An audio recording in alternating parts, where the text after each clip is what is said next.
William Wells Brown made his mark in history in many ways.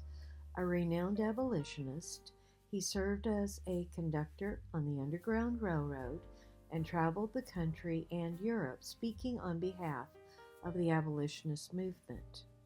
A prolific author and playwright, his 1853 novel, Clotel, or The President's Daughter, a narrative of slave life in the United States, is recognized as the first novel published by an African American author.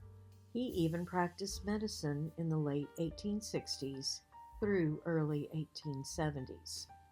Today, February 13th, 2025, Lyles Station Historic School and Museum honors the many contributions Brown made to American history. William was born on a Mount Sterling, Kentucky plantation. We know that his mother, Elizabeth, was a slave, and his father, George Higgins, was the cousin of the plantation owner, Dr. John Young. Higgins acknowledged that William was his son, even exacting a promise from Young not to sell him. Young broke that promise and sold both mother and son. By the time William was 20 years old, he had spent most of his life in St. Louis, having been sold many times along with his mother. His owners hired him out to work in a local print shop run by Elijah P. Lovejoy, an outspoken abolitionist, and he frequently worked as a deckhand on the steamboats, even on one ship serving the slave trade, docking at St. Louis on their way north and south on the Missouri River.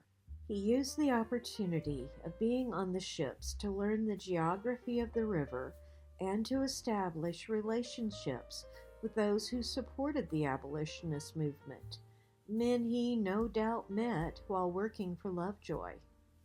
William and his mother escaped across the river to Illinois in 1833, but were captured and sent back to St. Louis.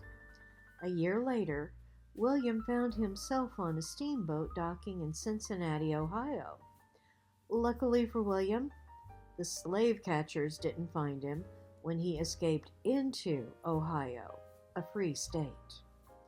A Quaker, Wells Brown, sheltered William after his escape, and William took on his name as a declaration of appreciation. Brown was functionally illiterate until his escape. He then taught himself to read and write. Brown married, then moved to Buffalo, New York in 1836, working as a steamboat man on Lake Erie. Here, he guided runaway slaves on their route to freedom, even taking them to Canada. Within 8 months in 1842, 69 fugitive slaves found themselves freed in Canada, thanks to Brown. He became a popular speaker in the abolitionist movement, so popular that the others in the movement decided it would be safer for him to continue his speaking tour in Europe. The passage of the Fugitive Slave Act of 1850 meant that Brown could be captured and returned to his former owner. In Europe, he was safe. He spent several years in Europe, returning in 1854 when friends purchased his freedom. Upon his return to the United States, Brown gave speeches and engaged in abolitionist work in New York and Massachusetts.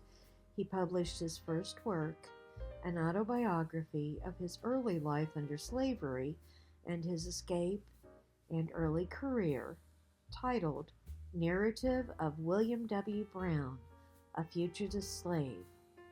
He also published several other works, including Clotel, or The President's Daughter, a narrative of slave life in the United States, loosely based on the life of the daughter and granddaughters of Thomas Jefferson and his slave Currer. The Escape, or A Leap for Freedom, in 1858 was his only published play. Brown then moved to Cambridge, Massachusetts, where he took up a medical practice in Boston. Brown worked alongside Frederick Douglass in the Abolitionist Movement, and then in the 1860s also assisted Douglass in his efforts to recruit men for the all-black Massachusetts 54th Regiment for the Civil War. Brown's nonfiction work, The Negro in the American Rebellion, His Heroism and His Fidelity, documented what is believed to be the first history of the role of African Americans in the Revolutionary War. His home state of Kentucky honored him by including him as one of the first writers inducted into the Kentucky Writers Hall of Fame in 2013. Additionally, the William Wells Brown Elementary School in Lexington, Kentucky, honors a man who called Lexington home during his youth but was not allowed to attend school.